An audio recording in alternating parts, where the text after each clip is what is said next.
takut akan Allah mendatangkan hidup, maka orang bermalam dengan puas tanpa ditimpa malapetaka. Si pemalas mencelup tangannya ke dalam pinggan, tetapi tidak juga mengembalikannya ke mulut. Jikalau si pencemooh kau pukul, barulah orang yang tak berpengalaman menjadi bijak. Jikalau orang yang berpengertian ditegur, ia menjadi insaf. Anak yang menganiaya ayahnya atau mengusir ibunya, memburukkan dan memalukan diri. Hai anakku, jangan lagi mendengarkan didikan, kalau engkau menyimpang juga dari perkataan-perkataan yang memberi pengetahuan. Saksi yang tidak berguna mencemoohkan hukum, dan mulut orang fasik menelan dusta. Hukuman bagi si pencemooh tersedia, dan pukulan bagi punggung orang bebal. Anggur adalah pencemooh, minuman keras adalah peribut. Tidaklah bijak orang yang terhuyung-huyung karenanya. Kegentaran yang datang dari raja adalah seperti raung singa muda.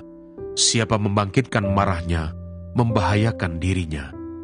Terhormatlah seseorang jika ia menjauhi perbantahan, tetapi setiap orang bodoh membiarkan amarahnya meledak. Pada musim dingin, si pemalas tidak membajak. Jikalau ia mencari pada musim menuai, maka tidak ada apa-apa. Selanjutnya, hendaklah tiap-tiap orang tetap hidup seperti yang telah ditentukan Tuhan baginya, dan dalam keadaan seperti waktu ia dipanggil Allah. Inilah ketetapan yang kuberikan kepada semua jemaat.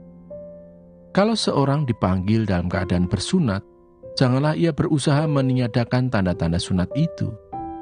Dan kalau seorang dipanggil dalam keadaan tidak bersunat, janganlah ia mau bersunat. Sebab bersunat atau tidak bersunat tidak penting. Yang penting ialah mentaati hukum-hukum Allah. Baiklah tiap-tiap orang tinggal dalam keadaan seperti waktu ia dipanggil Allah. Adakah engkau hamba waktu engkau dipanggil? Itu tidak apa-apa. Tetapi jikalau engkau mendapat kesempatan untuk dibebaskan, pergunakanlah kesempatan itu. Sebab seorang hamba yang dipanggil oleh Tuhan dalam pelayanannya adalah orang bebas, milik Tuhan. Demikian pula orang bebas yang dipanggil Kristus adalah hambanya. Kamu telah dibeli dan harganya telah lunas dibayar. Karena itu janganlah kamu menjadi hamba manusia. Saudara-saudara, hendaklah tiap-tiap orang tinggal di hadapan Allah dalam keadaan seperti pada waktu ia dipanggil. Sekarang tentang para gadis. Untuk mereka aku tidak mendapat perintah dari Tuhan, tetapi aku memberikan pendapatku sebagai seorang yang dapat dipercayai karena rahmat yang diterimanya dari Allah. Aku berpendapat bahwa mengingat waktu darurat sekarang adalah baik bagi manusia untuk tetap dalam keadaannya. Adakah engkau terikat pada seorang perempuan? Janganlah engkau mengusahakan perceraian. Adakah engkau tidak terikat pada seorang perempuan? Janganlah engkau mencari seorang. Tetapi kalau engkau kawin, engkau tidak berdosa. Dan kalau seorang gadis kawin, ia tidak berbuat dosa. Tetapi orang-orang yang demikian akan ditimpa kesusahan badani, dan aku mau menghindarkan kamu dari kesusahan itu. Saudara-saudara, inilah yang ku maksudkan, yaitu waktu telah singkat. Karena itu dalam waktu yang masih sisa ini, orang-orang yang beristri harus berlaku seolah-olah mereka tidak beristri. Dan orang-orang yang menangis seolah-olah tidak menangis. Dan orang-orang yang bergembira seolah-olah tidak bergembira. Dan orang-orang yang membeli seolah-olah tidak memiliki apa yang mereka beli. Pendeknya, orang-orang yang mempergunakan barang-barang duniawi seolah-olah sama sekali tidak mempergunakannya. Sebab dunia seperti yang kita kenal sekarang akan berlalu. Aku ingin supaya kamu hidup tanpa kekhawatiran. Orang yang tidak beristri memusatkan perhatiannya pada perkara Tuhan, bagaimana Tuhan berkenan kepadanya. Orang yang beristri memusatkan perhatiannya pada perkara duniawi, bagaimana ia dapat menyenangkan istrinya, dan dengan demikian perhatiannya terbagi-bagi. Perempuan yang tidak bersuami dan anak-anak gadis memusatkan perhatian mereka pada perkara Tuhan, supaya tubuh dan jiwa mereka kudus. Tetapi perempuan yang bersuami memusatkan perhatiannya pada perkara duniawi, bagaimana ia dapat menyenangkan suaminya. Semuanya ini kukatakan untuk kepentingan kamu sendiri, bukan untuk menghalang-halangi kamu dalam kebebasan kamu, tetapi sebaliknya, supaya kamu melakukan apa yang benar dan baik, dan melayani Tuhan tanpa gangguan. Pengkhotbah pasal 4. Lagi aku melihat segala penindasan yang terjadi di bawah matahari, dan lihatlah, air mata orang-orang yang ditindas dan tak ada yang menghibur mereka, karena di pihak orang-orang yang menindas ada kekuasaan. Oleh sebab itu, aku menganggap orang-orang mati yang sudah lama meninggal lebih bahagia daripada orang-orang hidup yang sekarang masih hidup. Tetapi yang lebih bahagia daripada kedua-duanya itu, kuanggap orang yang belum ada, yang belum melihat perbuatan jahat yang terjadi di bawah matahari.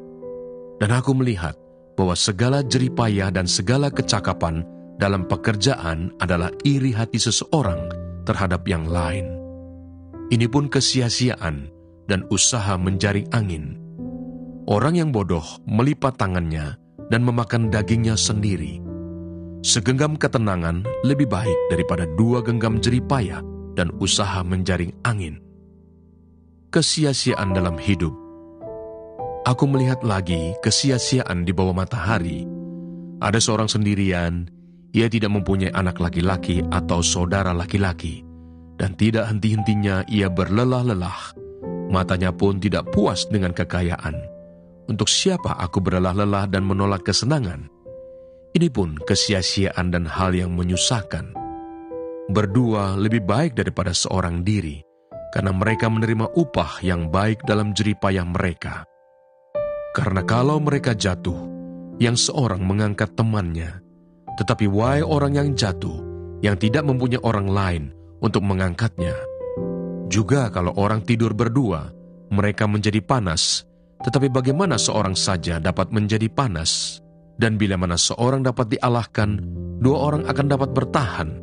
Tali 3 lembar tak mudah diputuskan. Lebih baik seorang muda miskin, tetapi berhikmat, daripada seorang raja tua, tetapi bodoh, yang tak mau diberi peringatan lagi. Karena dari penjara, orang muda itu keluar untuk menjadi raja, biarpun ia dilahirkan miskin semasa pemerintahan orang yang tua itu. Aku melihat semua orang yang hidup di bawah matahari berjalan bersama-sama dengan orang muda tadi yang akan menjadi pengganti raja itu.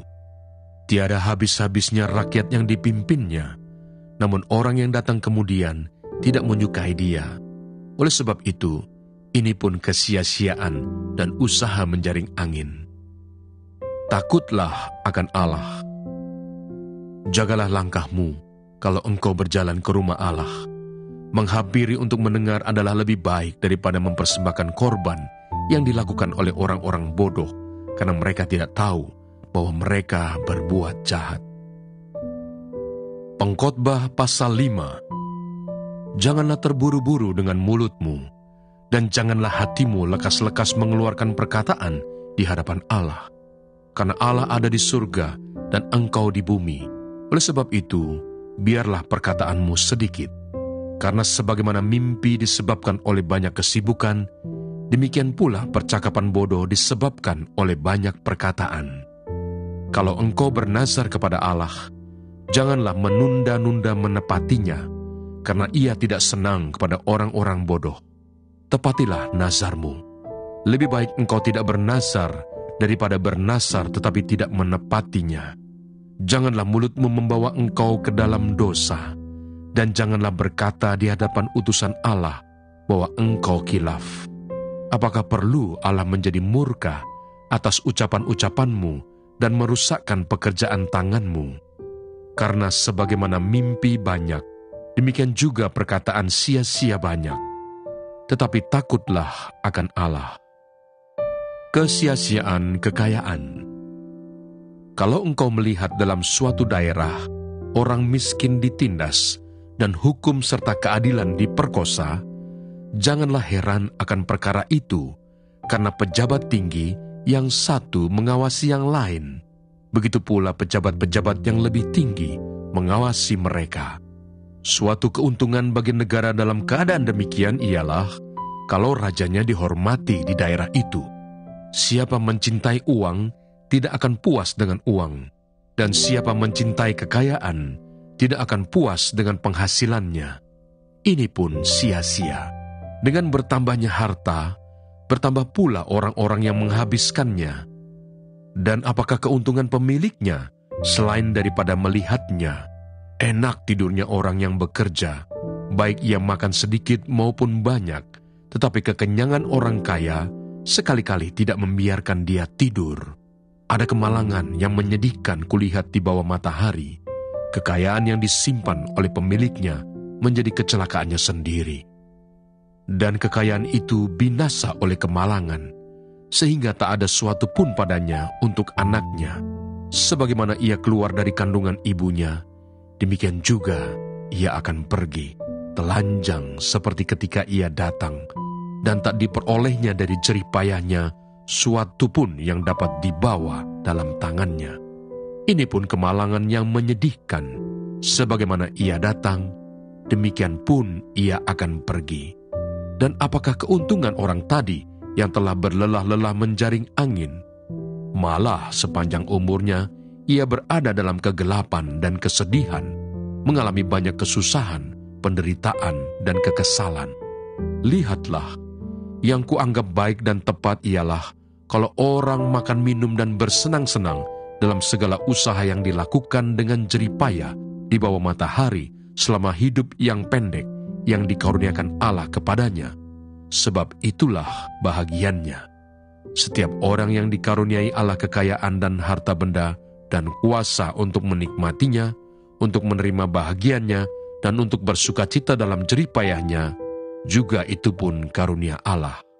Tidak sering ia mengingat umurnya, karena Allah membiarkan dia sibuk dengan kesenangan hatinya. Pengkhotbah pasal 6. Ada suatu kemalangan yang telah kulihat di bawah matahari, yang sangat menekan manusia, orang yang dikaruniai Allah kekayaan, harta benda dan kemuliaan, sehingga ia tak kekurangan suatu pun yang diingininya. Tetapi orang itu tidak dikaruniai kuasa oleh Allah untuk menikmatinya, melainkan orang lain yang menikmatinya.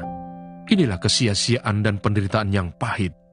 Jika orang memperoleh 100 anak dan hidup lama sampai mencapai umur panjang, tetapi ia tidak puas dengan kesenangan, bahkan tidak mendapat penguburan, kataku, anak gugur lebih baik daripada orang ini. Sebab anak gugur itu datang dalam kesia-siaan dan pergi dalam kegelapan, dan namanya ditutupi kegelapan. Lagi pula, ia tidak melihat matahari dan tidak mengetahui apa-apa. Ia lebih tenteram daripada orang tadi. Biarpun ia hidup 2 kali 1000 tahun, kalau ia tidak menikmati kesenangan, bukankah segala sesuatu menuju satu tempat? Segala jerih payah manusia adalah untuk mulutnya, namun keinginannya tidak terpuaskan. Karena apakah kelebihan orang yang berhikmat daripada orang yang bodoh? Apakah kelebihan orang miskin yang tahu berperilaku di hadapan orang? Lebih baik melihat saja daripada menuruti nafsu. Ini pun kesia-siaan dan usaha menjaring angin. Apapun yang ada, sudah lama disebut namanya, dan sudah diketahui siapa manusia, yaitu bahwa ia tidak dapat mengadakan perkara dengan yang lebih kuat daripadanya. Karena makin banyak kata-kata, makin banyak kesia-siaan. Apakah faedahnya untuk manusia? Karena siapakah ia mengetahui apa yang baik bagi manusia sepanjang waktu yang pendek dari hidupnya yang sia-sia, yang ditempuhnya seperti bayangan? Siapakah yang dapat mengatakan kepada manusia apa yang akan terjadi di bawah matahari sesudah dia?